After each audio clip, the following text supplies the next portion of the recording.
Hello, my friends, and welcome back to yet another episode of Watching the Watchers Live. My name is Robert Gouveia. I am a criminal defense attorney at the R&R Law Group located in the always beautiful and sunny Scottsdale, Arizona. And today, my friends, we've got some warnings to get into. We've got Joe Biden in our first segment, who is issuing a stern finger wag over to Mr. Pooty Poo over there in Russia. And so we're going to go through this because there was a very big speech that came out of Russia. We talked about it this morning on our morning walk and talk. And we're going to go through this in some detail because, as you can see, I've got several clips of old Putin who's going to be explaining what he did. And he basically annexed 4 different territories over there in the Donbass region in Ukraine or in Russia, depending on what side you're on now. According to the Russians, it's theirs now as of today. And Putin said all of those individuals, those are our citizens forever. And so we're going to take a look at some of those clips. A lot of singing and chanting going on all across Russia. And actually, Putin was out in front of the Red Square and he was chanting along with his people. Then we were wanting and waiting to see what Joe Biden had to respond with. And he came out with some force. And we're used to the finger wag out of this administration. Of course, we have covered Kamala's finger wag when she went down there to the Guatemalans and said, "Don't you come to our border," and then came back across and they came right anyways. But Joe Biden is now rolling out the old finger wag. In fact, you can see it right there. And so we're going to get into that. He said, "You listen to me, Putin." And then he read the rest of his statement. So we'll go through there and we'll see what you have to say about all of this. He said, "Don't even cross 1 inch or there's going to be some big problems." Zelensky came out and he gave an announcement standing next to 2 gigantic linebackers for the Ukrainian military, I guess. You can see those guys, monsters. Holy moly. Is that what all Ukrainian soldiers look like? I mean, those are some beastly fellas there. But you can see Zelensky had something to say, and in fact, they want to join NATO now. Good time, I guess, to join NATO. The one thing that Russia has said will basically cause nuclear war. They decide to go and file their application. They're like, "Oh, you're hiring? Perfect. We'll come in and join over there in NATO." So we'll take a look at all of that. We're going to stick with Biden in our second segment because we have to get some closure on this Nord Stream story. Really want to know what is happening with this pipeline because it seems like the only people that have anything to gain from the bombings of the pipelines are those that want continual war, continual disorder, never-ending conflict, no possibility for negotiation or resolution. And we know that there are many, many warmongers here in Arizona who are stinking up all of our government. But we've got Joe Biden who was asked about this, about the pipeline incident, and Joe called it sabotage. And, we were speculating, we were saying, well, who could be behind the sabotage, given the fact that Joe Biden has said previously that he wants Nord Stream 2 if Russia, gets to become problematic. He wants it gone. We covered that clip here. We talked about Victoria Nuland at the State Department, same thing. So Biden now is defaulting back to the sabotage. We don't have any real idea who is behind the bombing. Jake Sullivan came out and he said, "Yeah, we got forensics." And, Jake, you remember Jake Sullivan, okay? He went to Oxford here. So the IQ of your host, I mean, you're all much smarter than me anyways, but the IQ of your host here is going to be elevated as I get lectured by Jake Sullivan. And, hopefully we can learn something from that. And he's going to tell us that they don't have any sabotage forensics revealed yet. And then he's also going to tell us that it's not our allies, right? So it's wasn't it the U.S., it's not our allies. And so we really don't know who the heck bombed the pipeline. The media asked him about some infrastructure attacks. Jake, if pipelines are getting blown up all over the place, then are American facilities next? Is there anything to be concerned about? He gets asked about that. Joe Biden at another event did this whispering thing when he was talking about Hispanics, and he's talking about Hispanic history and American history. And this has nothing at all to do with Nord Stream, but I just thought these were funny clips. And so it's Friday, so I put them in there. That's just what happens on Fridays. And so Joe Biden is whispering to Hispanics, and I think he thinks that they use the word y'all, which we can have that debate, I guess. But then Nancy Pelosi is reminding everybody how badly she really needs migrants to pick the fields in her vineyards. And, sometimes, labor shortage can be a real big problem. And, Nancy Pelosi doesn't know what to do. Who's going to pick the grapes for the wines that she drinks, that Nancy Pelosi's husband, Paul, drinks before he gets DUIs, So very complicated business. We'll get into all of that. And then lastly, we will do a little bit of criminal law just because, I guess why not here. Shannon Brandt, the story that we've covered previously. New charges, not a whole lot of meat and potatoes added to this, but we've covered it previously. And you remember, we had previously taken a look at his original charges, which were kind of minor given the facts of the case. Remember, this was the case involving this young man, Calyer Ellingson, who died 18 years old, run over, allegedly, murdered by Shannon Brandt. And we've covered this case, and he wasn't charged with murder at the time. And we're going, that's kind of weird. He got out on a $50,000 bond, and they're still investigating this. Well, guess what? They turned it back over, and they found out, yeah, you know what? There's enough here, in fact, to charge the murder charge. So he got a new charge slapped on top. They dismissed the old charges. So vehicular homicide, leaving the scene of an accident, those were elevated. We now have a murder charge in a criminal information that we'll look at, along with a new affidavit that gives us a little bit more details. And then you may have missed this, but Donald Trump actually reacted to this death. He was at a rally, I think this was about a week ago, closer to when the event happened, but Trump came out and he sort of said, there's a pretty massive double standard here, don't you think? There's situations where if this were reversed, if this were some sort of extreme MAGA, ultra MAGA Republican, and they were alleged to have murdered some lefty person, and they said it was because they were a lefty person, there would be a screeching, litany of crying tears all over the place. And why isn't that happening? Well, Donald Trump brought that up, and so we'll listen to what he had to say about it. And so as you can see, my friends, we have just a whole lot to get to. We've got 3 whopping segments today.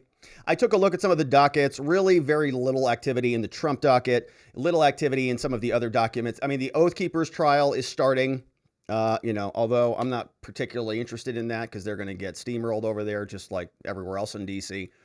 And so this is what we're talking about today. And my friends, if you want to be a part of the show, the best place to do that is at one of our communities over at watchingthewatchers.locals.com. I see Sousan Academy, See the Veil. Jason on Blast is over there along with C. Reed. Shout outs to Kelly Salnow, has the Hunter Biden Nord Stream crack pipe image over there. Zach Nichols, shout out to C. Reed. Jason, Crash Bandits in the house. Yeah, there's Crash Bandit, along with John McGarvey, Savvy Sue, Bonnie's emotional old cat lady, Zach. Okay, they're all over there chatting away. We also have our members on YouTube. Shout outs to Curtis Bartles in the house. I see Fax Matters here. Welcome back, Fax Matter. I saw you rejoined a couple days ago. Shout out to Cool Guy. And shout out to our mods who are modding down the fort and keeping things nice and orderly. Playing hooky, lean. I saw Zulu in the house. There's Ronnie Coles back in the house. I appreciate all of you. Now, we have here today a very special announcement. Of course, we've been doing this all week, but we are in just the weeks leading up to a very important day. World Mental Health Day is on October 10th. ericshouse.org is an organization that's dedicated to helping people who've suffered a loss, somebody in their family or close relative. Somebody is gone to suicide, to overdose, to tragic death. We are raising money. We do this one time a year. I put a lot of effort into sort of spreading this word at this time, and I appreciate you bearing with me because all of this money goes to an amazing cause. A lot of times people lose somebody in their life and they don't know where to go, they don't know what to do. And oftentimes, one loss can turn into 2 losses. Okay, these things kind of spiral and turn into little clusters, and it can be a real big problem. One loss is like a bomb that goes off in a whole family. And so Eric's House is dedicated to helping those people recover from those losses. I am matching all donos that come in this week and next week, and you guys are making me broke. I love it. It's going to be perfect. But we're up to $976 raised on YouTube. We've got all sorts of other donations coming in. You can donate in the link below, or you can donate directly on YouTube. All of it is tax deductible. It's a 501c3. All of it goes to amazing work. And so thank you for indulging me on that. Take my money, baby. Take it. And also, if you happen to know anybody, quickly, we'll get to the show. If you happen to know anybody in the state of Arizona who has been charged with a crime, who needs an amazing defense team, the best defense team, certainly in the state of Arizona, obviously the Southwest, arguably the United States and very likely the world, the R&R Law Group, free case evaluations, 480-787-0394 or online at rrlawaz.com. All right, and thank you everybody for bearing with me as we get through some of those announcements. And now let's cue this up into the show, into the meat and potatoes of the program here today. Biden warns Putin, not 1 inch. The finger wag comes out on the heels of Putin's big speech, a big announcement saying that he is annexing major parts of Ukraine. He says it's Russia now. All your base belong to us. That's what Putin said. He was in front of kind of an analog of a State of the Union type of presentation. You can see what that looked like here. Putin came out in front of a giant hall and he was speaking to all of the higher ups there, I guess in Russia. And he is delivering this new message. Guess what we have decided? And for context, remember that Russia said that there were just referendums in this region of the Donbass, these 4 different areas that is a highly contested region in between Russia and Ukraine. The Russians say it's ours. The Ukrainians say it's not. The Russians have control over most of this contested area. And they said, let's vote on it. Why don't we just let the people decide? Where do you want to go? Do you want to go and join the Russians or do you want to stay with Ukraine? And what Russia found, they all want to go over with Russia. And so on the heels of that amazing election, it's incredible news. Putin came out and he said, guess what, everybody? You're not going to believe it. The election results came back and they all want to join Russia. And now that the people have spoken, here's what we're doing as the Russian people. Here is Vladimir. Of the people of Donetsk, Lugansk, Zaporozhye, and Kherson, we are not going to discuss that. The choice was made, and Russia will not betray this choice.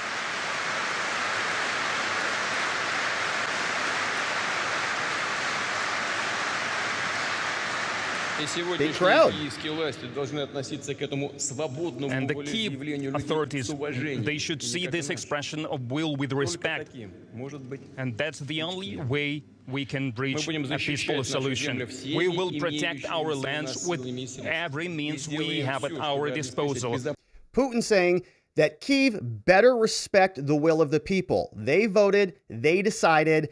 It is our land now, and we are going to be protecting our land and our people no matter the consequences. Saying, I hope, Ukraine, that you respect what the people have voted on.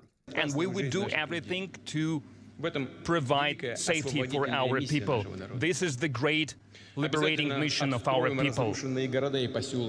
We will restore destroyed cities and towns, schools, hospitals, theaters, and museums. We will restore and we will develop industrial enterprises, infrastructure, factories, social and pension support, healthcare and education. And of course, we will raise the level of security together. We will make it so that people in the new region felt the support of the entire people of Russia, of the entire country, of all the republics, of all the regions of our great. Very energetic speech. We're going to rebuild the entire region, all of the Donbass, everything, and all the people who voted for us. They're all in alignment, back with Mother Russia, and we're going to build the infrastructure, hospitals, and all sorts of necessities, including security, to improve the lives of the people there, according to Putin. And you can hear it in his voice, right? I mean, he's now saying this is our territory, this is our land, and that's the end of the story because the people have spoken. There was one clip from Putin's speech that really stuck out. On the heels of the vote that took place in the region, Putin has come out and now said that all of the citizens that are in the region are now ours, and they are ours forever, implying if you try to take over this region again, to reacquire this land, there may be some serious consequences because they'll be defending it as though it is an incursion on Russia itself. I want Kyiv regime and their sponsors from the West to hear me, to heed me. I want everyone to remember that people who live in Donetsk and Lugansk and Kherson and Zaporozhye, now they become our citizens forever. Ours. Kind of a pretty provocative statement there. You know, they have now joined Russia, and you can see that he's sort of bringing them into the Russian envelope. And that's a little bit different than fighting over a contested territory. They're fighting over now what is, according to them and their posture, Russian territory. So they move the line over. The line was further near the Russian territory. They moved it into Ukraine, and they're saying this is the new baseline. That's the reunification that took place. I wasn't really familiar with Russian politics, but they do some interesting things there when they celebrate victories. You can see Putin and the individuals after they signed the documents. I believe these are the 4 men who are going to be governing or conducting the different regions that they just annexed in. And they do a very interesting chat and sort of this group high five.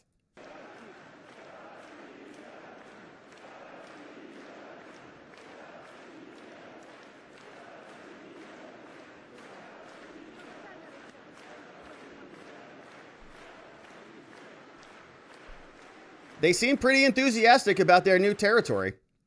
Russians celebrating. You see everybody standing and applauding. A very victorious day for them, evidently. And they have done such an amazing job of celebrating this, of bringing their country together to honor this big victory, I guess, in their eyes. You see Putin even brought a rock concert together, and he is leading the Russian people in Russian chants. Here's what that sounds like. Команде на счет 3. Раз, два, 2, 3. 3. Ура! Ура! Ура! That's a lot of Russians.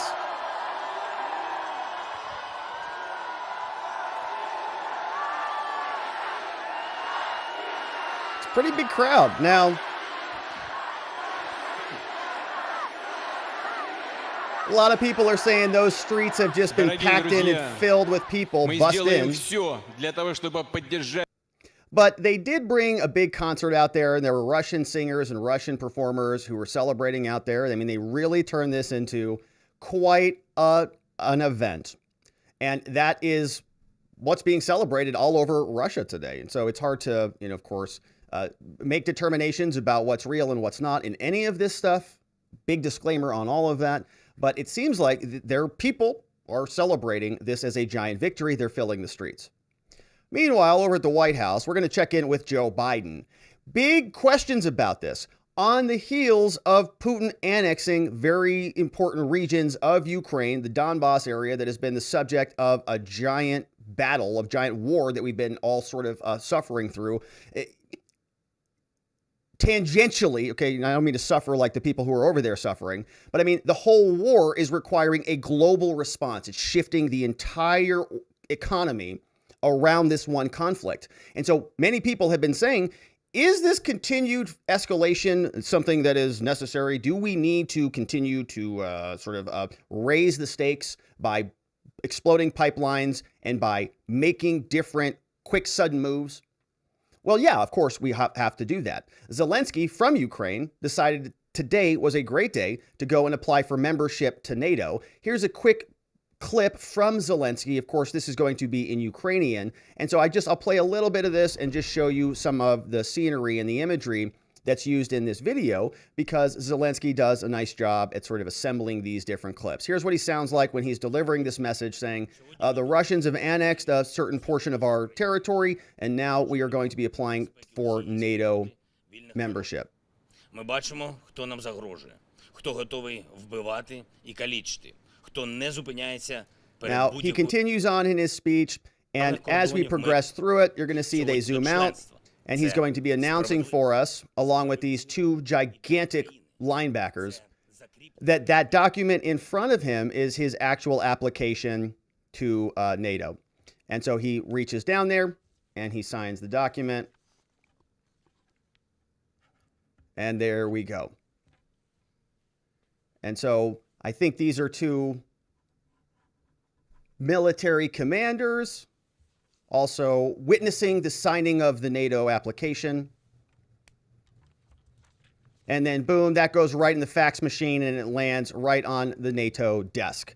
And they say, oh, great, another one came in. Our marketing's working. Hey, John, are you posting on social media more, or where'd this come from? And so they're very excited about the newest application. Now, to get a little bit more background on this and what Zelensky actually said, we can turn our attention over to Politico. Politico is going to be telling us that Ukraine formally applies for the fast-track NATO membership. That's exactly what we just saw Mr. Zelensky doing? This was published September 30th. It says, Ukraine on Friday formally requested that an accelerated accession to join NATO, President Zelensky announced. He says, we trust each other, we help each other, and we protect each other. And that alliance is de facto. He says today, Ukraine is applying to make it de jure. The move intended to draw attention away from Putin's elaborately staged speech earlier on in the day, where he announced the annexations to an audience seated under gilded chandeliers. And we saw the video of that. There wasn't any indication that Ukraine's request would advance, though. Those have been in limbo for years. The prospect of Ukraine joining NATO has long fueled frustration for Moscow, which regularly rails against the military's alliance. NATO Secretary General Jens Stoltenberg on Friday evening reiterated the alliance's unchanging position that it's open to new members but shied away from directly endorsing Ukraine. Says every democracy in Europe has the right to apply for NATO membership. You know, like everybody can. Just fill out the application. Just sign it. You saw how quickly they did it. It's easy. It's like 2 pages. Just flip it open, sign it open. And NATO allies respect that right. We've stated again and again that NATO's door remains open. He was, however, direct, saying that our immediate focus is on the war. And you can see the rest of the statement there from the Politico. So over at the White House, a lot of reaction because they've been very, very supportive of this war. They've been spending tens of billions of dollars sending them over there. Very concerned about, you know, that region and that border, but not so much about what's going on here at our border or our southern border, but that's okay. So Joe Biden responds. Biden in the White House gets that finger out and he says, all right here, Putin, if you even think about crossing 1 inch into NATO territory, there's going to be big problems for you, buddy boy. I want to say this again. America is fully prepared with our NATO allies to defend every single inch of NATO territory. Every single inch. Every single inch. Mr. Putin, don't misunderstand what I'm saying. Every inch. Every inch. And I've been in close touch with our allies. Okay. We're announcing new sanctions today as well. Good. That including new authorities to sanction anyone who provides political or economic support to Russia's fraudulent territorial claims. And I've been in close touch with our NATO allies who are united in our resolve to take on his aggression. So Joe Biden musters up enough energy to wag the finger for about 2 seconds, and then it's right back down to the notes, and it's mumbling over, we're going to aggressive you and fight you, right? It's just like, oh my gosh. So it's pretty amazing that that's our reaction. Don't do anything. Don't cross 1 more inch. All right. I mean, I guess that's a nice talking to. The finger wag. I just don't have much optimism in the finger wag. I mean, Kamala did it with the Guatemalans. It didn't work, not even close. And so we'll continue to see how this unfolds. We know that Zelensky is not making its way into NATO anytime soon, even though that little show was intended to probably maneuver a little bit. But when you add all of this up together, when you take a look at what Putin has done, and he has said, this is our territory now. That means no more negotiations. He can't walk that back, right? Why? Because if he goes back to his people and say, I just lost the territory that we just brought in, that's a catastrophic failure. So he is now anchored in his position at this far end of the region. Now, simultaneously, the Ukrainians have anchored in their position saying, we're going to NATO, you're never going to have that territory, and we're going to fight to the death to get every single square inch back. We also have a third party called the United States, and Jake Sullivan, who we heard from yesterday, who said something very similar, saying the only way that we're going to get a real remedy here, a real settlement negotiation, is if old Putin pays for his war crimes. And do you think that is even a starter for any type of negotiation in this situation? Of course not. Now you add in blown up pipelines and additional unending, limitless funding courtesy of the American people. Do we ever see an end to this conflict? Or is every single party driving us closer and closer to war? Every single person involved in this seemingly interested in a cataclysmic event. They're certainly driving us there. We'll continue to cover it. I appreciate you following us as we do. Thank you for liking this video and subscribing and sharing one of the shorts with a friend and say, hey, look at this short. No, that's nice and fun. I appreciate that. But all right, my friends, so that's it for the first segment. We're going to stick with Joe Biden, though, because we got to learn more about this Nord Stream stuff, because the pipeline is still up in the air. We don't know who blew it up, and we've had a lot of speculation about it. So it's closely related, and let's stick right with it. Joe Biden responding to questions about the Nord Stream explosions, many people calling them sabotage, and we go, well, that's shocking. Thank you for that very enlightened opinion. Sabotage, you're not kidding. Wow, shocking. Thank you. How much money do we spend for that analysis?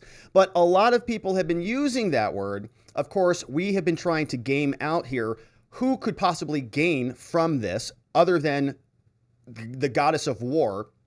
Who gains from the explosion of the Nord Stream? Where does the money go? Where does the power go? Where does the resource shift go? And when we're looking for evidence on these topics, people we look to are often the president. The president on this issue historically has said that he does not want to see the Nord Stream pipeline move forward. Same with Victoria Nuland at the State Department. We've covered those on previous shows.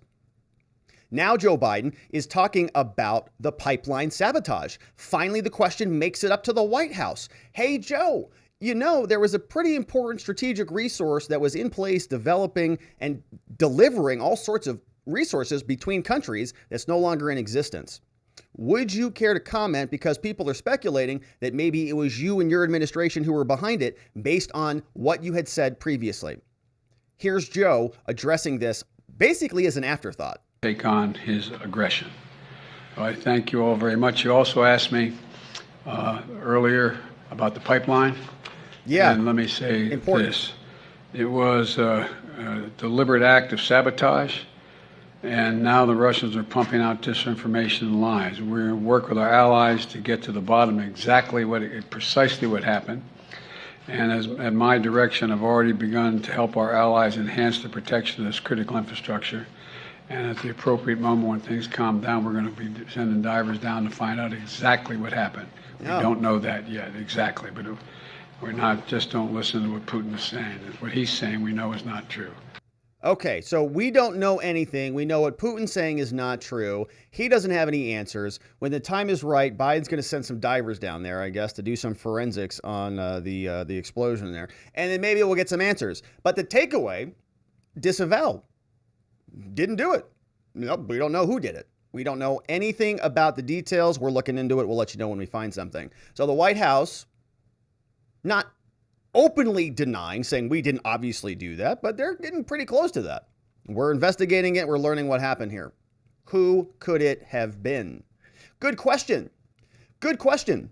The National Security Adviser, Jake Sullivan, very smart gentleman, went to Oxford, so obviously he knows everything. Sullivan was asked about the Nord Stream pipeline, and they want to know, in the media press briefing room, what they have found. He's the director of national security. He's the advisor to the president. He should be on top of this. Jake, what do you have for us? Yes. Thanks, Jake. In his speech this morning, the president called the Nord Stream pipeline attacks quote, a deliberate act of sabotage. And he said, now the Russians are pumping out misinformation and lies about it. Should we take that to mean that the U.S. now believes that Russia was likely responsible for this act of sabotage? Well, first, Russia has done what it frequently does when it is responsible for something, which is make accusations that it was really someone else who did it. We've seen this repeatedly over time. Well, the president was also clear today that there is more work to do on the investigation before the United States government is prepared to make an attribution in this case. One of the practical reasons for that is that because gas is emanating from these pipelines, the Danish authorities and other authorities in the Baltic Sea can't actually get down to the source of the leak to do forensics on what appears to be an explosion. So we will have to wait until a combination of physical inspection, intelligence gathering, and consultation with our allies to make a definitive determination. But what we can say unequivocally is the suggestions Russia has made about the United States and other countries are flat out false. Russia knows they're false, but of course this is part of their playbook. Russians gonna Russia is basically what Jake Sullivan said. Well, you know, we don't have any answers for you. We have to consult with our allies. You know, they might have done it or somebody else might have done it. But as we've talked about here, kind of an interesting thing because it's a very big project to go and drop a couple 1,000 pounds of TNT or other explosives, something equivalent to that, on pipelines at the bottom of the Baltic Sea. It's not just easy. You don't get a rowboat and a kayak. You're like, we're going out, honey. Yeah, it's going to be a fun little adventure. You're going to get some good deltoid activity on your shoulders today. No, you know, you have to have a big team of people or some sort of military capacity in order to get it done. So while the National Security Advisor has a difficult time giving us more information, the default is just Russians gonna Russia. All right, that's what we get, I guess. And that's basically what we've been hearing this entire time about most everything. Sullivan also got asked about the pipeline and specifically about allies.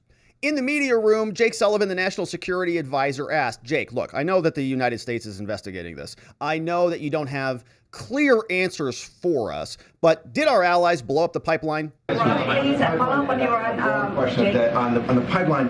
Did I hear you correctly to say that the U.S. government has ruled out the involvement of any European allies, including Eastern European countries? Some of them are very angry about that pipeline and in the sabotage. And then we do not believe that this was the work of any NATO ally. All right. And then more broadly, Putin in his speech cast this as a kind of cultural struggle, with Russia standing for tradition and the U.S. and the West standing for Satanism, attacking the family and traditional values and things like that. How do you answer that argument?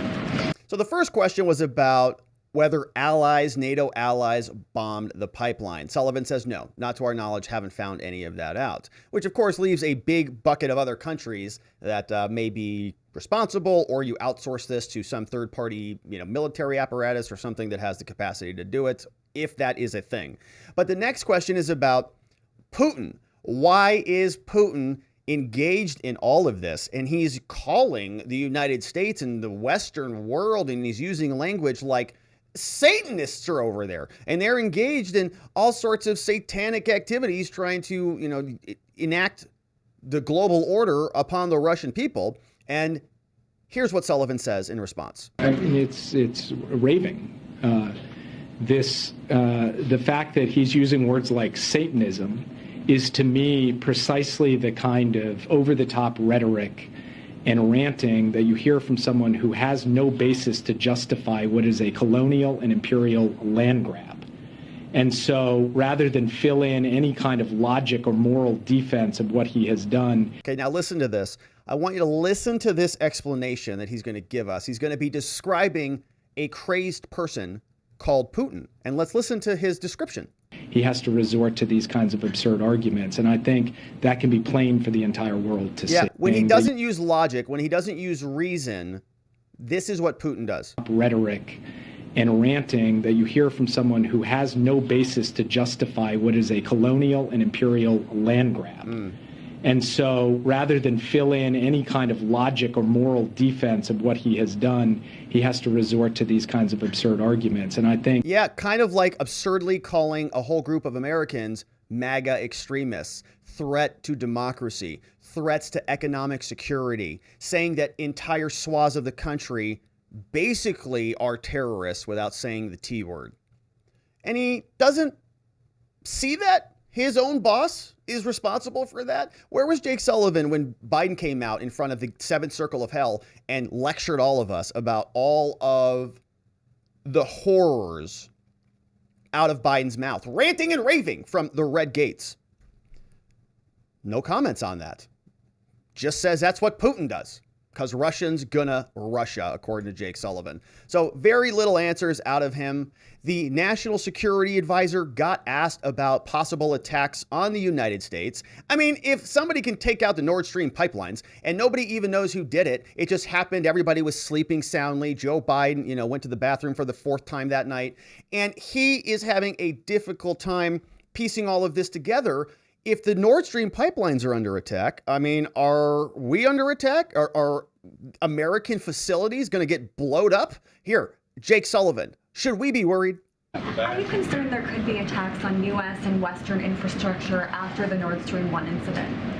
We have to be concerned about the possibility of Russian action, Russian aggression against Western infrastructure, Western facilities. We have been concerned about that from the beginning of the war. We don't have any specific intelligence to share with you today on that. Of course that is the reason we do contingency planning. It is the reason that we send strong deterrent messages like the president today saying that the United States will defend every inch of NATO territory.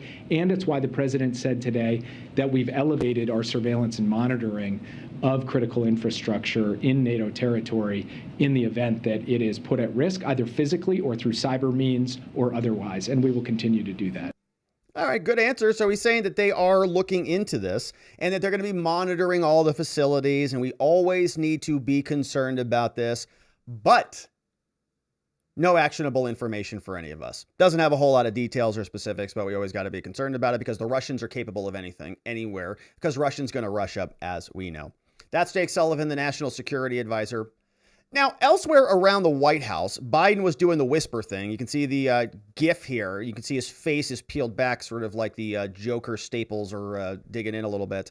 And he came out and he was whispering something very interesting to the crowd. Biden says that Hispanics, I think, say y'all or something. Let's listen to this. That Hispanic history is American history. Oh, yeah. It's American history.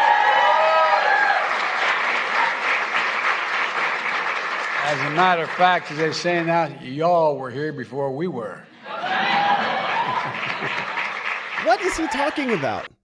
Y'all were here before we were? Is he talking to Hispanic people? I think he's talking to Hispanic people, no?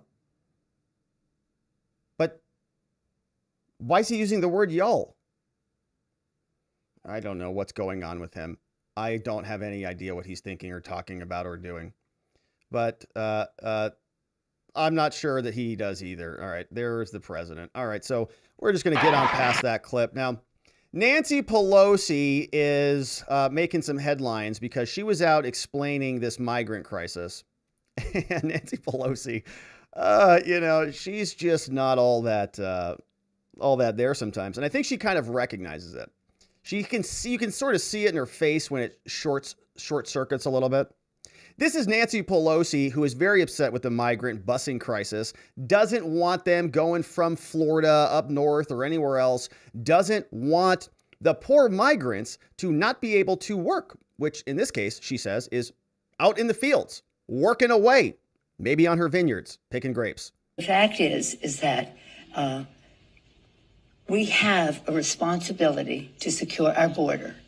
We also have a responsibility to recognize the importance of newcomers to our nation. Okay. Right now, the best thing that we can do for our economy is to have comprehensive immigration reform. Okay. We have a shortage of workers in our country, and you see even in Florida, some of the farmers and the growers saying, why are you shipping these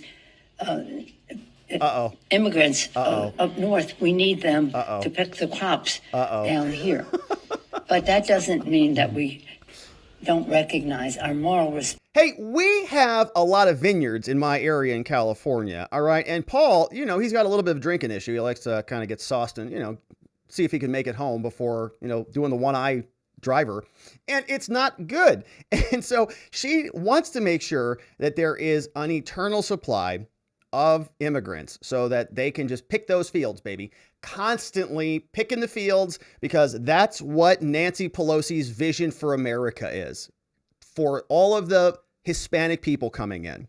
Don't ship them out of here. We need them to pick our food. Florida, some of the farmers and the growers saying, why are you shipping these immigrants up north? We need them to pick the crops down here.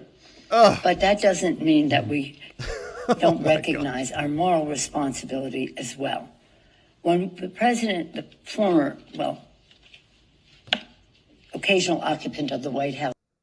Did she not recognize the former president? Oh my gosh, this clip cut out. She was about to not recognize occasional occupant of the White House. Oh, she didn't recognize Donald Trump. That's insurrectionary. So not only is Nancy Pelosi a gigantic racist who says that all brown people should be out picking fields or in the fields working, I guess, picking the crops for Americans for Nancy Pelosi and her vineyards. It's the most racist thing ever. But she's going to turn around and call everybody else a racist. All right, so that's what's going on in the Democratic leadership all across the country. Biden denying any involvement with Nord Stream. Jake Sullivan saying, well, we don't know really much about anything. Nancy Pelosi saying, hey, get back in the fields. Stop going elsewhere around this country because we're a bunch of racists. All right, so that's what's going on over there. Thank you for supporting the channel, my friends. Thank you for subscribing. And thank you for donating to Eric's house, wherever you are here. The link is in the description below. All right, we've got one final segment, my friends, before we jump into your comments on this lovely Friday. We're going to talk about this case. Shannon Brandt, the individual charged in the murder now of Calyer Ellingson. You see Shannon here in his orange. He is in court now on new charges. Murder. Previously, we had talked about this case. It was vehicular homicide and leaving the scene of an accident, but it involved the death of this young man. He was 18 years old at the time. Calyer Ellingson. He was run over by Mr. Brandt, and it was a tragic story. We read through the probable cause statement, a horrific thing. I mean, what happened was this young man apparently was considered to be a MAGA extremist Republican by Mr. Brandt. All of that was in the original probable cause statement, and there was an ordeal, an incident. Calyer Ellingson was apparently fleeing the scene when he was run over, and apparently intentionally so, by Mr. Brandt. Now, there was a booking photo the first time that Mr. Brandt got booked. If you recall, when he went in on the original charges, he had a $50,000 bond. You saw this here, the screenshot from the actual docket entry out in Foster County saying that Mr. Brandt was charged with criminal vehicular homicide and DUI, a death involving the injury, set there at a $50,000 bond. Now, that was before the murder charges were filed, and there was not any real additional reason to hold him. So the judge set the $50,000 bond, he posted it, and then he was released. This was a quick clip. We had talked about this one previously. This clip was from Mr. Brandt when he was in court for the first arraignment, and he was very confused at that time. He is now back in custody. He may have posted bond, but his bond was raised from $50,000 up to $1 million, right? It goes up dramatically when you're talking about murder charges. Saying he's not a flight risk. A job and a life and a house and things that I don't exactly want to see, go by the wayside. Now he is facing new charges. The original charge is only vehicular homicide, but now those have gone up into murder. And so we've got two documents we'll take a look at before we check in with Donald Trump's reaction responding to Calyer Ellingson's death. We're going to take a look at the new charges from the criminal information. This is the case against Shannon Brandt, charged in the killing of Calyer Ellingson. You can see the criminal information filed in the state of North Dakota out of the Southeast Judicial District, telling us Foster County State Attorney, after being sworn in, commits that the following has occurred in our state. Count 1, murder with a dangerous weapon. The dangerous weapon, as we're going to see, of course, is the vehicle. On or about the 18th day of September in Foster County, North Dakota, in violation of the law, the defendant, here Shannon Brandt, intentionally or knowingly caused the death of another human being. In this case, that was Calyer Ellingson. Defendant willingly caused the death of another human being under circumstances manifesting extreme indifference to the value of human life. Oftentimes in the law, when we're studying murder, we call that sort of a depraved murder. It's something that is so calloused, this extreme indifference. And just running over somebody, it's like, my goodness, that is obviously somebody's going to die. You don't value human life if you do that stuff. It says that said offense was committed when the defendant, Mr. Brandt, intentionally or knowingly caused the death of another human being and caused the death under circumstances manifesting extreme indifference to the value of human life, specifically saying that Mr. Brandt intentionally struck, drove over CE, which of course is Calyer Ellingson, with a dangerous weapon, namely his motor vehicle, a Ford Explorer, causing CE's death. And I'm wondering if there's a missing and there. Intentionally struck, drove over. Intentionally struck and drove over CE with a dangerous weapon. Paragraph 4 says that's a violation of the law. It's a Class AA felony for a first offense. They're also charging him with count 2, the obligation and a duty when there is an accident involving a death. They say on or about the same date, September 18th, Mr. Brandt drove a vehicle in an accident resulting in the death of a person and negligently failed to immediately stop or return with the vehicle as close as possible and render aid as required in North Dakota. That offense was committed when Brandt drove a vehicle involved in a crash. It struck the victim, Calyer Ellingson, resulting in his death. And then Mr. Brandt intentionally fled the scene, did not immediately call for assistance or render aid, did not do any of the requirements under the law. guilty of a Class B felony, all in violation of North Dakota law against the peace and dignity of the state. Signed by Kara Brinster, Foster County State's Attorney's Office. Now, they tell us that the penalty for that serious charge, the Class AA felony, is a maximum penalty of life imprisonment without parole. Okay, so a potential life term. Court must designate whether those sentences are with or without the opportunity for parole. A person found guilty of a felony that's AA who receives a life imprisonment shall not be eligible to have that sentence considered for parole for 30 years. Pretty serious penalty there. Less sentence reduction fee earned for good conduct. Now, they have the 85% rule. I mean, you only serve about 85% of your time if you do, good behavior. You can see here's the finding of the probable cause statement as to both counts. And we're going to look at this next. Signed here, sufficient information that probable cause exists for count 1 and for count 2, signed off by the judge of the district court saying, yep, charge him. Perfect. There it is. James D. Hovey, judge of the district court. So that is the information. That is the charging document. We've got those 2 additional charges, and they are noticing all of these witnesses here at the outset, right? So these are all the potential people that the government could call in their case against State versus Brandt. A lot of people involved in this.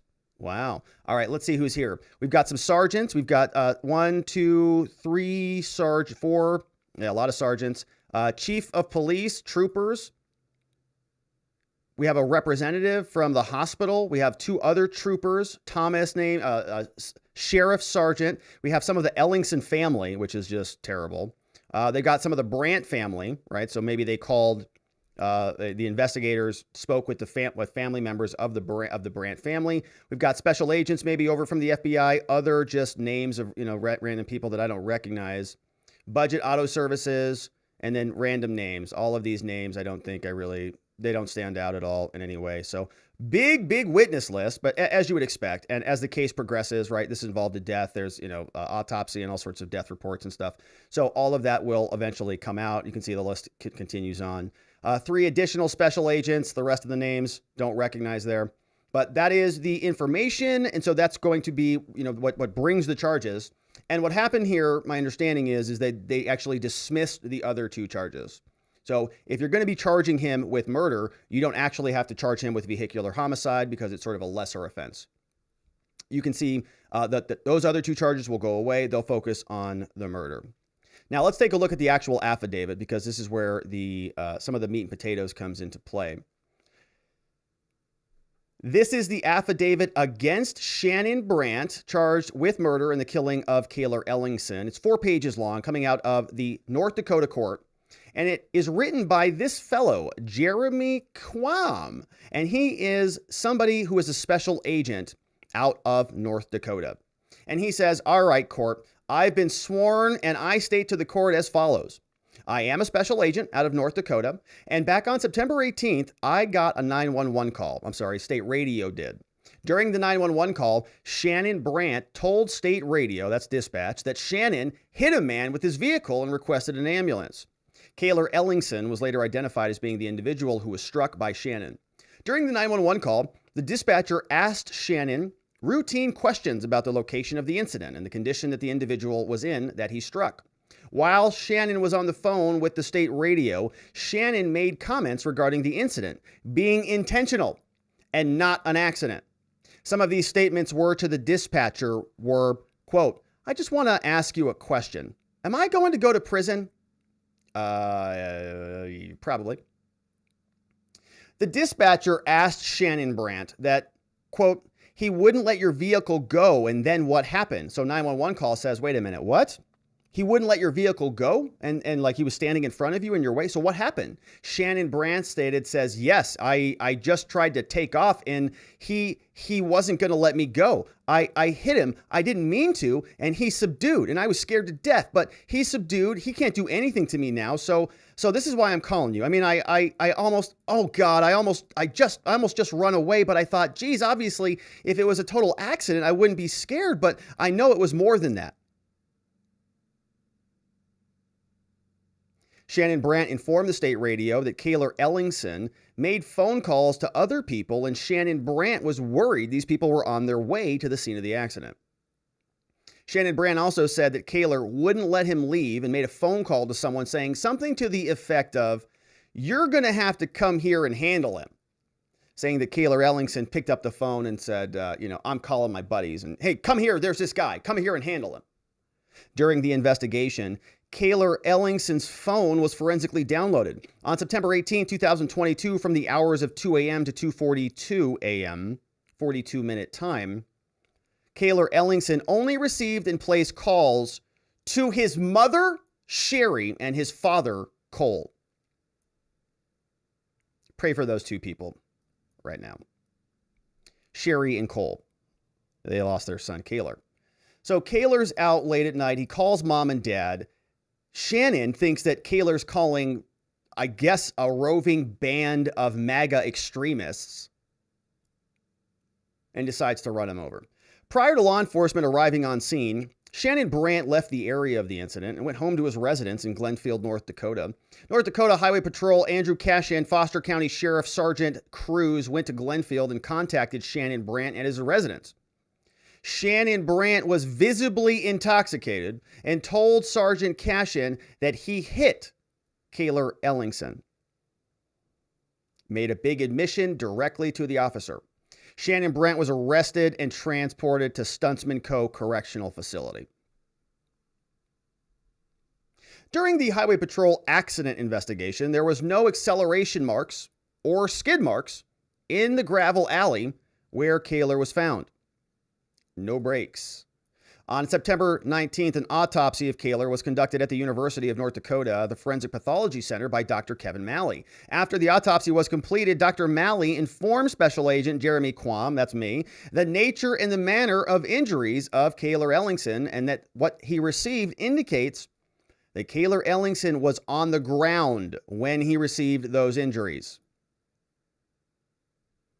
He was already on the ground.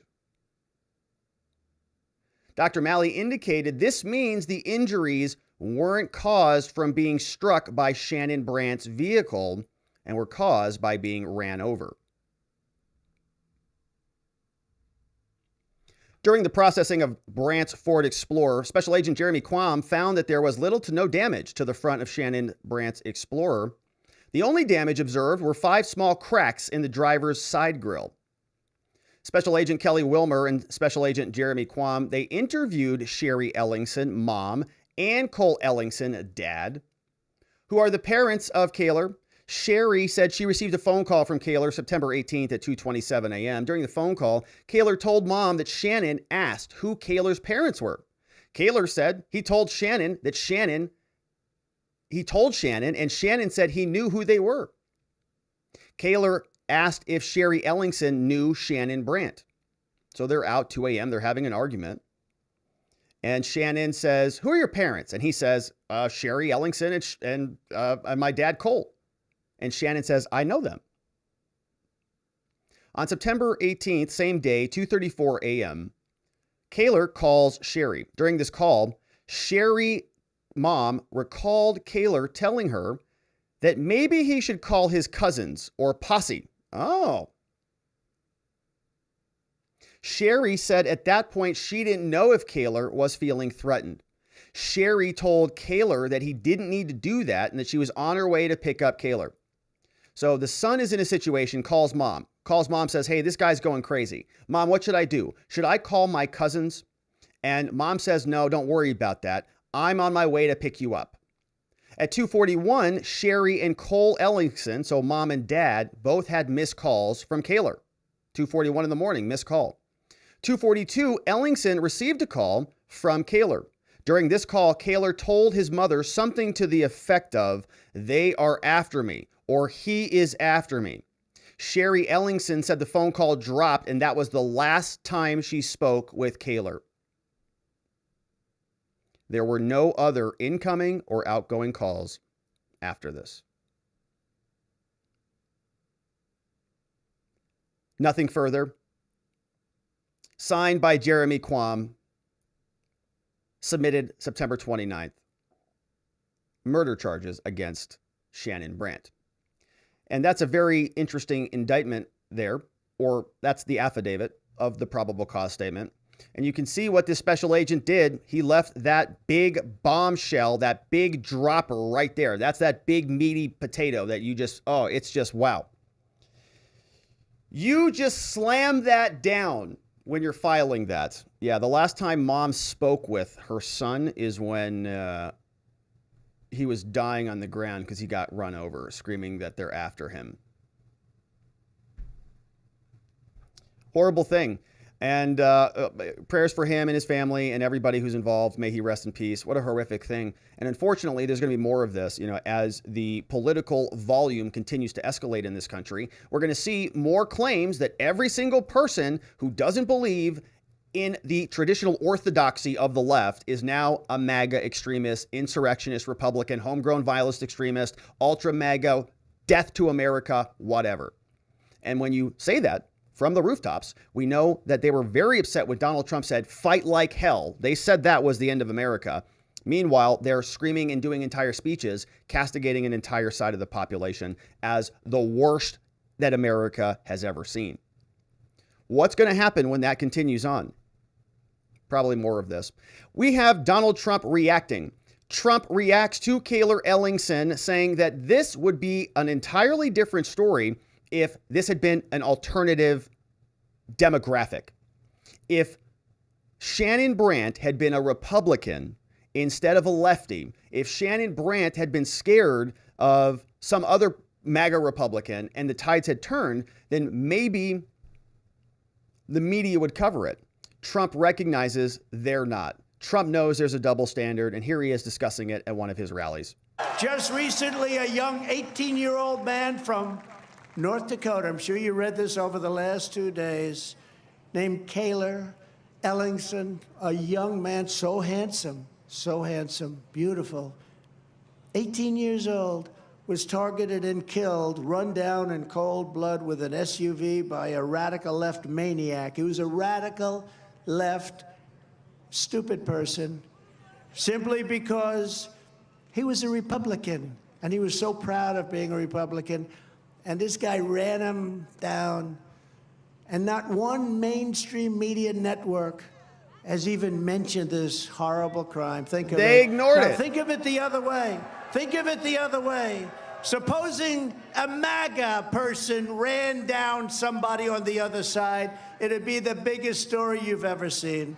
It's a disgrace. Wall-to-wall you coverage. people should be ashamed of yourselves. Yeah. You should be ashamed of media. yourself. Yeah, media. And finger our wag hearts at you. go out to the parents and the friends. This young boy, this was a young man, wonderful, with a great future. And I'm just telling you, just so handsome and so beautiful and so great. And he got run down by a radical left nut job. At the behest of the inflamed political rhetoric that continues to be promulgated by those in charge because it serves them.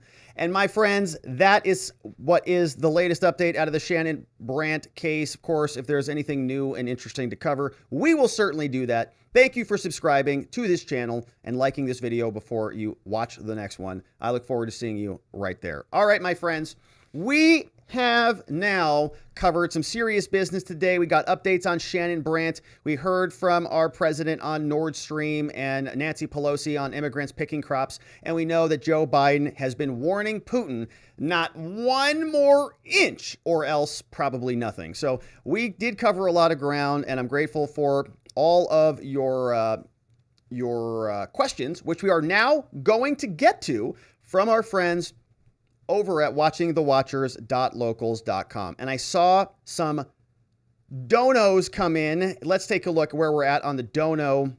And remember, I am matching all Eric's House donos that come in because it is that time. And oh my goodness. Let's take a look at what we have over on YouTube. We're doing a refresh on locals. We're doing a refresh over here. I'm scrolling all the way to the bottom to see what we've got. And we have some comments. All right, here. We're scrolling all the way down. All right, we got Jason on blast.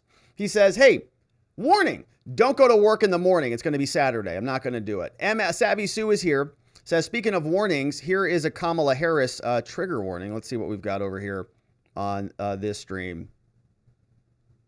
What is this one? Lowest income communities and our communities of color that are most impacted by these extreme conditions and impacted by issues that are not of their own making. And so absolutely. And so we have to address this in a way that is about giving resources based on equity, understanding that there's that word. But we also need to fight for equity, understanding not everyone starts out at the same place. And if we want people to be in an equal place, sometimes we have to take into account those disparities and do that work. Yeah, we know that word. They did that a lot with COVID too. You know, this is nothing new. This is part of the same playbook. Good to see you, Savvy Sue. Thanks for the Cami link. We can't escape the show without a Cami link, obviously. Here, this one came in. We got a long one from Jeremy. He says, hey, Rob, I want to share my gratitude and appreciation from everything you've done and continue to do to establish a life community like this.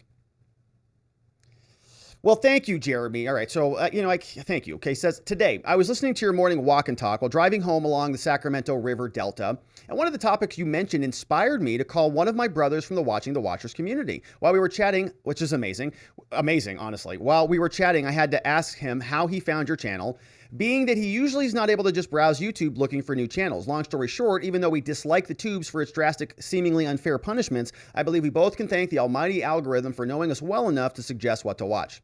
After chatting for nearly an hour, I was thinking about how there are thousands upon thousands of creators out there, many of whom who offer similar experiences. One of the main tools a business uses to stand out from the competitors is the value-added process.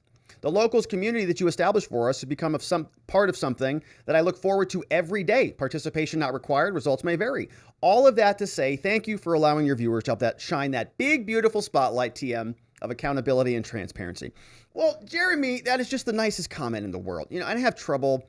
honestly, Jerry, it's because of you.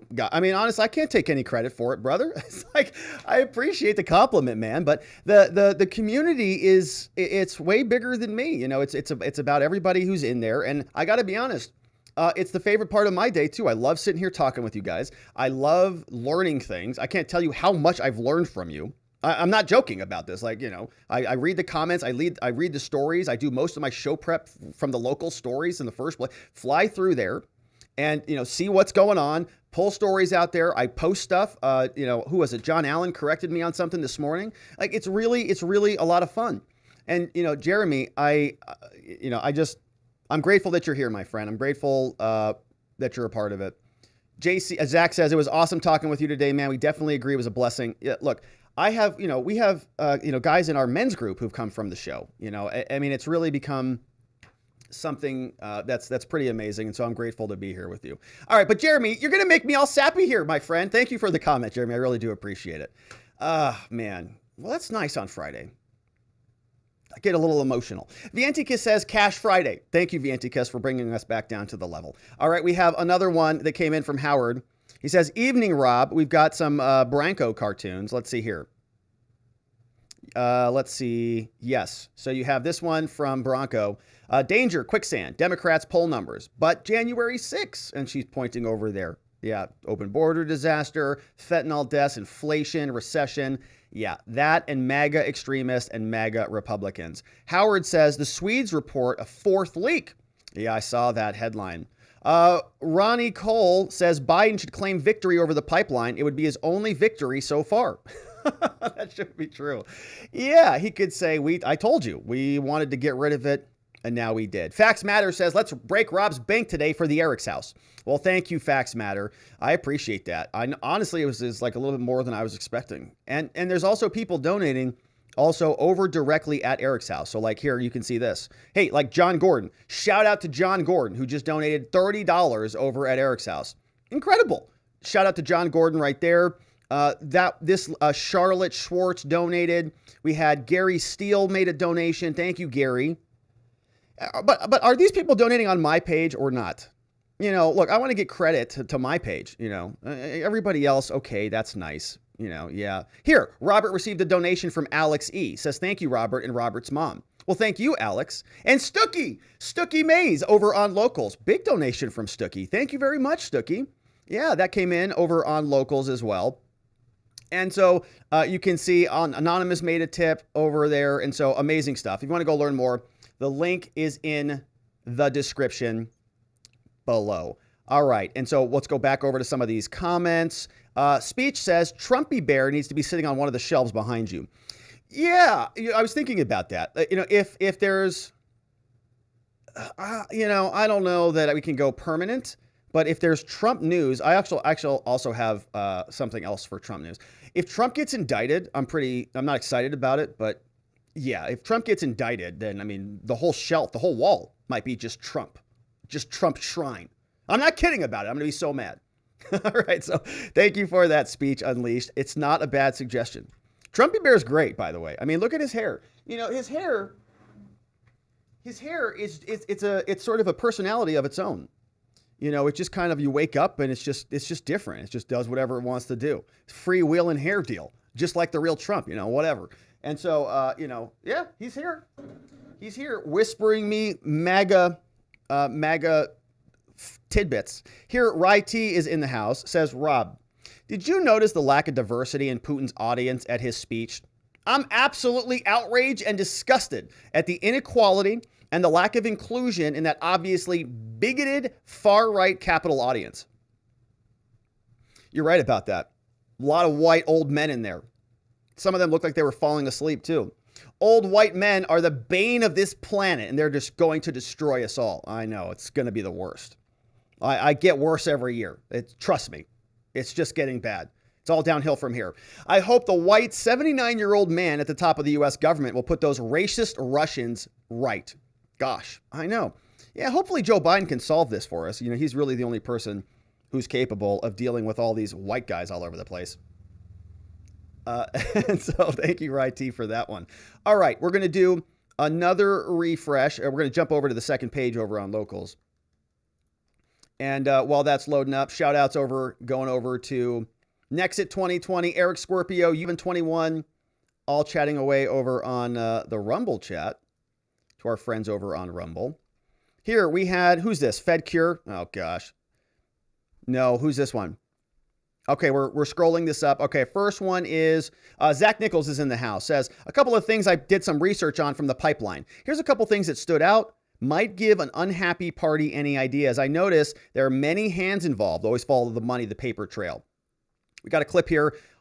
April 2001, many companies had a joint feasibility study for the construction of a pipeline. September 2005, another construction of a pipeline. A lot of details here. So if you want the dates and the percentages and all that, certainly go check that out on locals. Here, the meat and potatoes is what we're talking about. He says, in accordance with the deposit agreement, holders of DR may convert them into some other shares. Receipt to conversion ratios. Holders of deposit can exercise certain rights. This is way too smart for me. Yeah. This is insurance. Emotional old cat lady says, I bet they had insurance on the pipeline. Yeah, so a lot of money to be made, right? And they're all moving money around. And we were sort of speculating about this on the show where we talked about the launch of the pipeline, right? There was that competing pipeline that was also launched in the Baltic Sea. And we were speculating that maybe it was just their competitors who took out a competing pipeline. Speech says, notice how Biden specified NATO territory. Ukraine isn't a part of NATO, and Putin has only been going after Ukraine. So Biden's warning to Putin is pointless. Yeah. And Putin has only been going after Ukraine. Yeah. I think you're right about that speech, right? It's like, okay, he's not talking about that, which is why Ukraine went and applied for NATO membership, like on the fast pass, like at Disneyland. Can we just cut into the front of the line, please? Because they know if they are a part of NATO, then Biden's threats now should carry weight because he's promised to defend NATO. And then that would necessitate the United States getting involved. We had another one come in from Former. He says, is Biden going to have the J6 committee investigate the pipeline sabotage and get to the bottom of it? Well, I mean, maybe a pipeline committee that's also illegally constituted? Don't know. They have done such a fine job investigating J6 and fact-finding that it is only right that they lead the investigation. That's over from Former. Here, emotional old cat lady says, still voting for U.S. work. What am I looking at? Oh, these are little bombs. These are little bombs. This is like U.S. submarines with bombs on the Nord Stream 2 pipeline. Yeah, I'm not sure who did it. I don't know who did it, but that's Bonnie's take. Jeff says, Rob, it's hackneyed point by now, but now would the U.S. react if China or Russia started giving weapons or building a military alliance with someone close to the U.S.? Would U.S. react if China or Russia started giving weapons and building a military alliance with someone close to the U.S.? And he says, okay, this might be easier to understand if I give you an example, because I can't think of an example of that. Like, who would they work with? Like Mexico? Like if China and Russia started working aggressively with Mexico, yeah, I think the U.S. would have a problem with that. But he says, more seriously, while I like the theory that nations are free to make whatever decisions they see fit, it's slamming into the brick wall of reality. If China and Mexico have a mutual defense pact, the U.S. no longer has agency in its relationship with Mexico. We no longer only have to care about our concerns and theirs, we have to worry about what a nation across the Pacific thinks. It may be warranted in some circumstances, but I compare it to when you're in a relationship with someone whose friend hates you. It's no longer just about your mutual relationship. You have to worry about the influence of their friends, and the closer they are to their friends, the more likely they'll be convinced to hate you as well. Yeah, I think you're right about that. You know, if you study, a lot of the sort of the World War II history, in particular World War I, you take a look at all of the different countries that were all, you had sort of these different alliances, and it really created sort of a tinderbox, because if there was one alliance that was broken, then it implicated all of the other alliances. So it's like, hey, I've got your back and you've got his back and you've got my back, right? And as long as we all three have each other's backs, then we all have to fight each other. And so somebody hurts me, that implicates all of those three other guys, right? And now, like, there's also, what if one of those guys has a relationship with one of the guys who attacked me that implicated his alliances? And so you've got all this back and forth. And basically it turned into this giant tinderbox and exploded all over the place. Now, practically, there's a guy, Peter Zeihan, big fan of him, and he of his work. I don't know that I necessarily agree with everything or even a lot of what he says, but I think he's an interesting guy. And he is somebody who sort of is a realist in many ways, right? And so he would say that the China-Mexico thing would never work because really of geography, right? There's just too much space between the two. And the United States is honestly, like, you call it luck, you can call it providence, you can call it blessing, whatever you want. But it is in a very unique situation geographically. It really isolates the United States from other parts of the world. It is a strategic miracle, okay, just to be sort of situated here. And there was a great show. Actually, anything by Peter Zeihan will fill in the gaps on that. But here, let's see what else we have. Vientika says, we all know Ariel took out the pipeline. And is this, I don't know what that is, so we're going to skip. Kenny 1B says, Robert. Ukraine very likely blew up the pipeline. They have the motivation to deny Russia the export revenue, and they have the naval means to do it. The pipeline is not that deep. Even commercial divers could reach the pipe and plant explosives. Well, that's good to know. See, I told you, I learned a ton of stuff here. I don't know anything about blowing up pipelines. Didn't learn that in law school or college. Here, Vientika says, ever notice that the most successful people in society are the stupidest? It's because they're too dumb to be anything other than obedient. I don't know who you're talking about there, V, but yeah, there are a lot of dum-dums that you have to wonder how they even got there. Former says, after the guards that protected E found themselves unemployed, they applied to the Nord Stream pipeline to protect the pipeline. Yeah, we're going to put the same guards who didn't protect Epstein in charge of the pipeline. Just sit them out there in a lawn chair, floating on a raft in the ocean. Now that they're unemployed again, I heard they got hired by the Democrats to protect the midterm election integrity. Here, it's Jake from Oxford. Finally, he's here. Great. It's good to see you, Jake. Oh, look, his profile photo's here. And it's got a heavy weapons grade mask on it.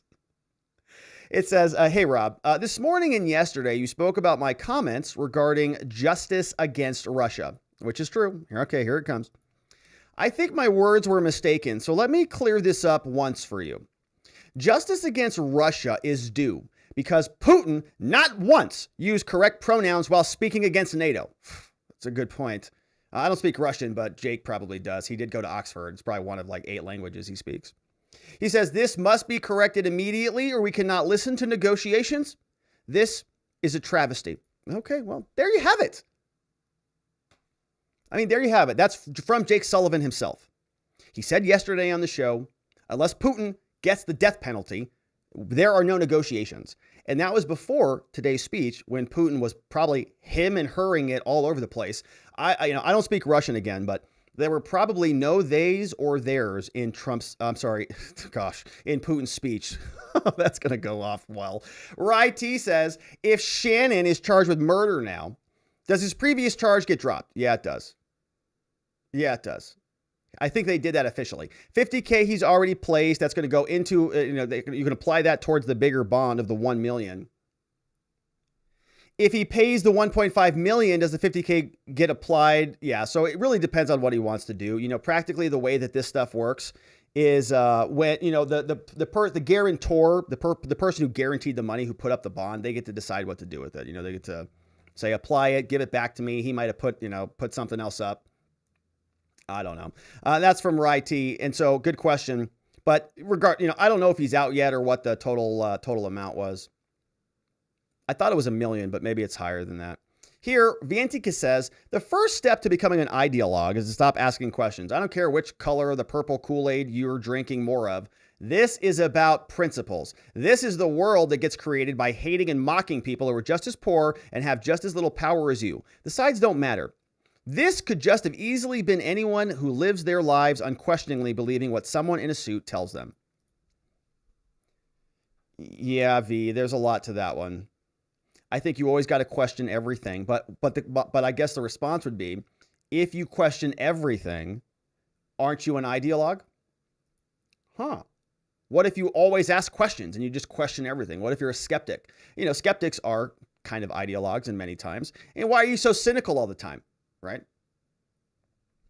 Good comment, though. Jeff says, when Biden said Hispanic history is American history and everyone cheered, his face looked like the quintessential face of an old person who hasn't had much joy but gets a rush of it from people. I've seen it many times. Beautiful to see in others, concerning in the president, and only beautiful in others because they're not. I'll hold my tongue and keep it family friendly. Yeah. Thank you, Jeff. I appreciate that. Yeah, Biden, he gets all contorted in that face.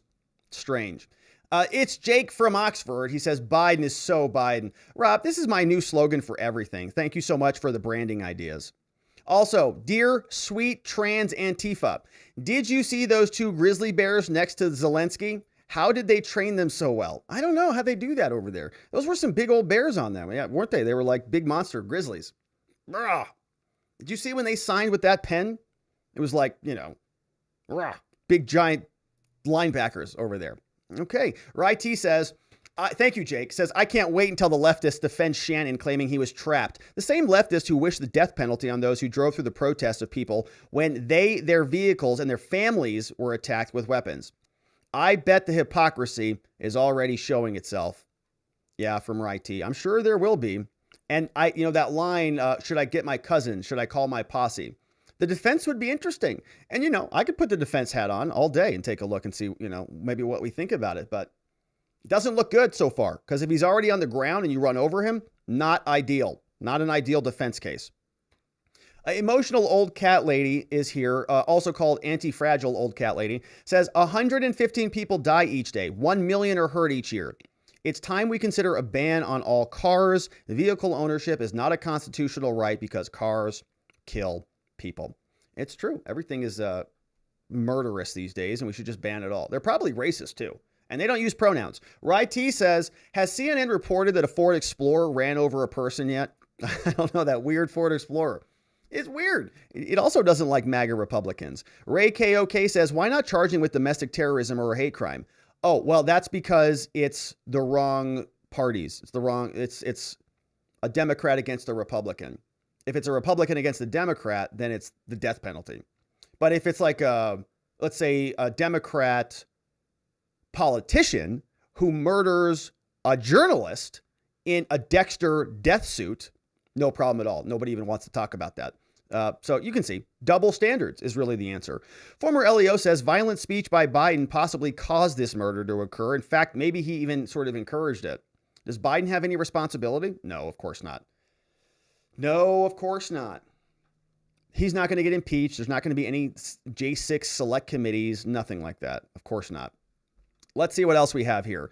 Emotional old cat lady says, on the lighter side, like for a Coke, share for a Pepsi if you like Pepsi. Yeah, I mean, this would be good if we want a lot of likes on this video, but this would not be very good if we wanted a lot of shares, because not many people like Pepsi, obviously, because it's an inferior product. And as you can see here, it looks like it's losing this fight. Looks a little bit weak in the knees, looks a little bit unstable on its feet, because it is an inferior product, and it should go back to China where it came from. All right, and thank you for that emotional. Rick's sick of BS says Biden is going to crap his pants if Putin moves 1 more inch, which is probably true. Probably true. All right, and we have a couple more. Vientika says, doubling down on stupid. Let's see what this one is before we play it. Oh, I think we played this one yesterday. Yeah, we played this one yesterday, V, but we're here again. We can just put it again. Oh, Tulsi Gabbard posted this. So the United States shares a very important relationship, which is an alliance with the Republic of North Korea. North Korea. And brilliant. It is an alliance that is strong and enduring. Well done. That's the Vice President, Kamala Harris. Doesn't know what our allies are at all. Here. Oh my goodness, this looks delicious. Hey, speaking of Coke in the house, Zach Nichols says Friday super shout out to the chef and to the youngest girly, and says Coke is better. Clearly, obviously, clearly. Oh, that looks pretty good. A little chicken, a little bean, a little cheddar cheese on there. Looks pretty delicious over there. And you've got some work going on in the background. Okay, and I see a lighter over there. Okay, all right, some good stuff going on over there, Zach. Here, we've got emotional old cat ladies in the house. Says capitalism, equity, equal opportunity, the promise of fosters excellence, social, yeah, which is all good stuff. Socialism equality says equal outcomes. The promise of equal outcomes does not. Yeah, so I think this was, yeah, like standing on a block versus standing on the promise of the equal outcomes does not. Yeah, so it's, so I guess you give this person a block to stand on, and they still can't see over the fence. Okay, I love it. Vientika says, yeah, learning stuff from us, but you probably haven't read my book yet. V, yeah, brother, your book is incredible. Have you seen Vientikas' book? I don't have it handy. You know what I do have handy, though, V? I do have the Vientikas Watching the Watcher 3D printed fence post sign, courtesy of Vientikas. This, V sent me this a long time ago, V. I still have it. I'll cherish it forever. Thank you. Let's see what else we have here over on Locals. We had several come in, but no, Vientikas wrote a massive book. He sent it to me, and it's like incredible. It's like, it's a huge, massive book that requires some serious brain power to produce. It's not like my book. Okay, my book's like, here, this is my book, right? It's like, look at this. You know, compared to Vientikas's, it's like a pamphlet. I'm embarrassed. Yeah, I'm embarrassed. Says, Troll Master says, Rob, the biggest dono you can give Mama G is a couple little Robs running around. Yeah, gosh, she wants some grandbabies, no doubt about it. Emotional old cat lady says, Rob, you missed the U.S. flags on the submarines above the pipeline. I think I got those. I said they were U.S. subs, right? Good to see you, emotional. Former says, come on, Rob. Jeff, you nailed it. It's the Cuban Missile Crisis, almost World War III. Yeah, I think that's sort of where this is going. Vilma Betancourt says, I agree with former LEO. And welcome, Vilma. You know, I don't recognize your name often, but I'm glad that you're here commenting. Says, I agree with former about the poking of Putin. It reminds me of the Cuban Missile Crisis. I'm Cuban, not a Republican, but 100% MAGA ultra domestic terror mama bear. Oh, perfect. You are in the right community then. I'm Cuban, not Republican, but 100% MAGA ultra domestic terror mama bear. That's perfect. You're in the right spot. Yeah, you're in the right spot. Welcome to the DVHVE headquarters. We're grateful to have you here, Vilma. We have another one from Jake. He says, hey, Rob, dear racist, you skipped over the other two comments of mine. You better cover the comment about my show. Did I skip something? All right. I may have skipped a whole page. I'll have to double check. Sorry about that, Jake. Rob, did you see the new Carrie Lake commercial? No, I haven't seen it. I'll have to check it out. I'm liking what I'm seeing, though. I know Trump is going to be here. When? Tomorrow? Trump's coming here for a big event in Mesa, Arizona for Carrie Lake, Blake Masters. I think there's more people he's rallying for, but I'm not sure. It's Jake from Oxford. He says, Rob, it's Friday, which means it's my day. And everyone buckle up because it's going to be a bumpy ride. Facts matter. I'm sorry I was absent and you, along with everyone else, missed me. But I'm back on the throne, Rob. Rob, I do not want you to get in any trouble at all. So please proofread the following paragraph before reading it out loud. I do not want YouTube to ban us. He says, Rob, thank you for the forewarning, Jake. Very admirable and gentlemanly of you. He says, Rob, I've been sick literally the whole month of September. A respiratory infection. No joke. From September 3rd and still feeling it. Oh man, Jake, I'm sorry, brother. He says, but listen to my silly servant, Dave. He said, because he would rather have the vid than this infection. Because COVID lasts for, however long it lasts. He says, can you believe his ignorance? He'd rather have a virus that has killed a whole bunch of people rather than an infection lasting 30 days. He says, oh my gosh, what a Republican. It's like a pejorative. Oh my gosh, that guy's just a total Democrat. I can't even believe it. Oh my goodness. Well, Jake, man, I'm sorry that you're not feeling well, brother. That's not good. But, the complexities between the vid and other respiratory infections, and nobody even knows what the heck is happening out there anymore.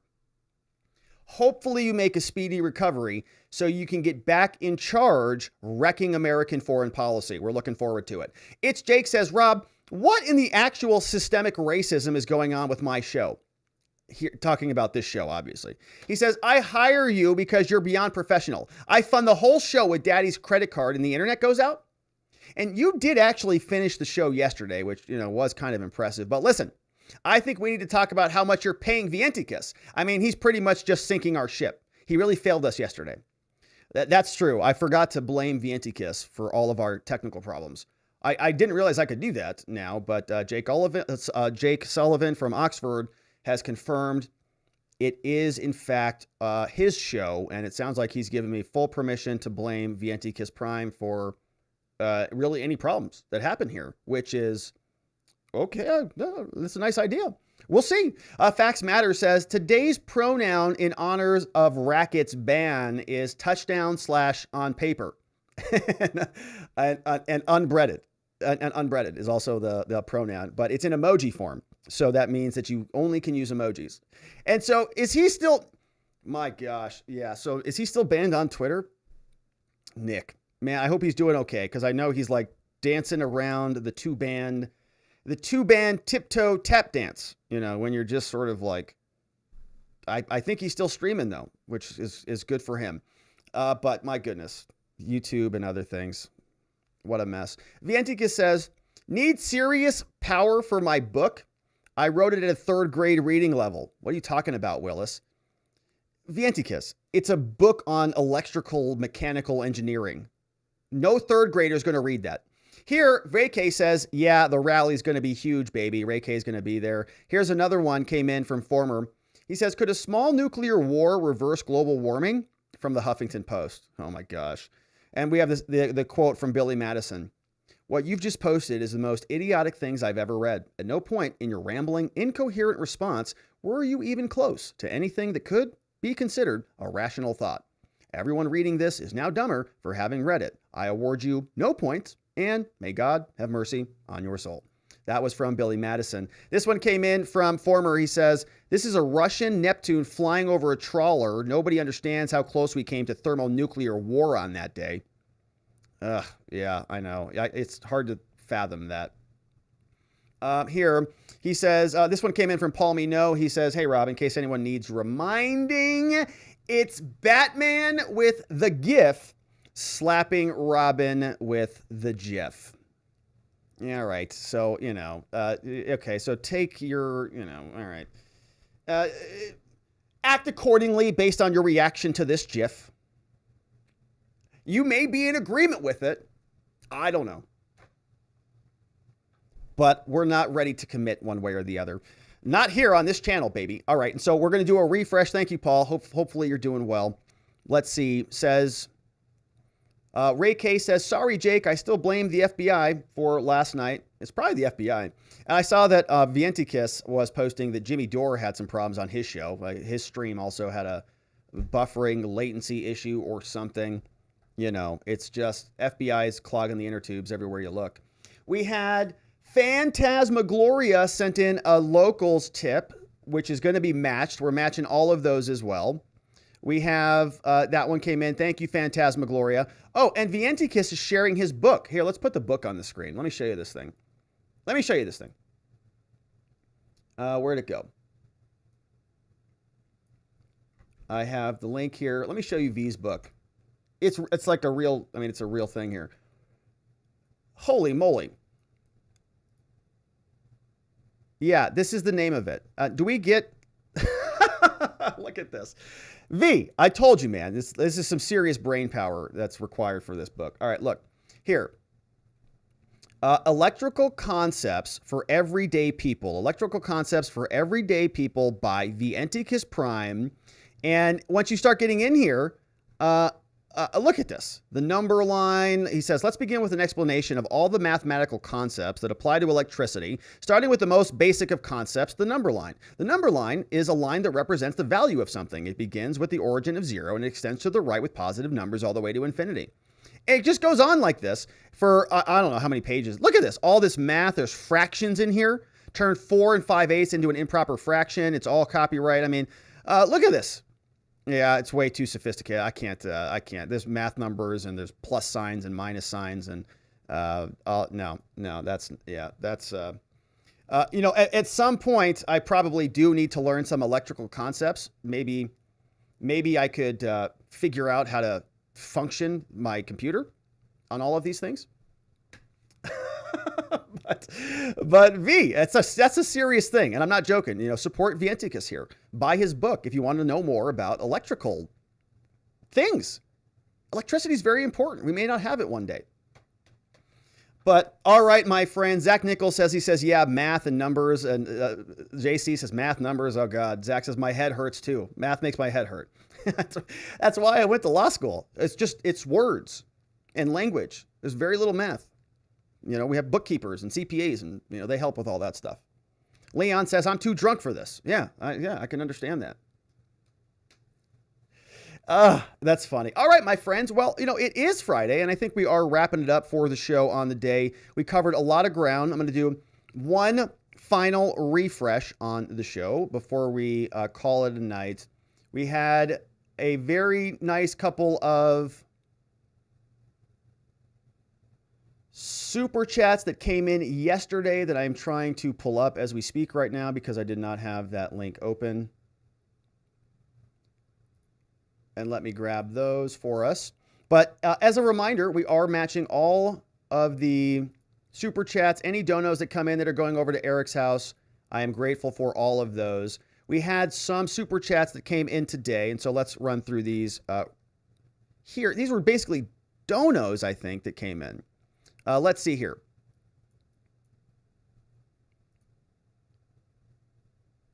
Those were from yesterday's show, because I want to make sure we didn't miss these. From yesterday's, we had a couple super chats. One from Heather M. Heather N sent in a nice sticker, super sticker. That's going to be matched. Thank you, Heather M. So all that's going over to Eric's house ×2.